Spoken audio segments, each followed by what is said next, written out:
que vão bater a sua porta, senador Armando. Tenho certeza que o senhor vai ter uma assessoria competente lá no Senado para dar suporte aos projetos dos prefeitos, para dar suporte aos projetos do governo de Pernambuco, assim como o nosso futuro senador, já disparado em primeiro lugar nas pesquisas, Humberto Costa.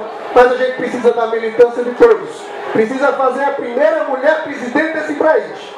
Mulher comandando o Brasil, sim. Por que não? Tem muita saquinê aqui, muita iraniana que está sendo apedrejada e é motivo de polêmica no mundo, mas ainda tem muito em Pernambuco.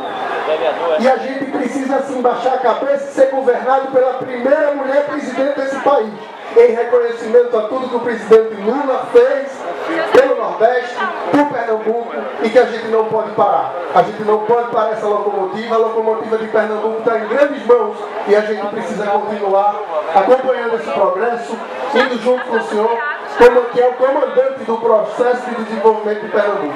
Então, que Deus abençoe a todas as famílias, a todos vocês, muito obrigado a quem organizou a festa, sei da dificuldade, sei o quanto é difícil mobilizar. Política no dia de hoje, política que decepciona pelas frustrações dos ficha suja, do dinheiro sujo, que compra muitos eleitores que não tiveram a oportunidade de ser cidadão político.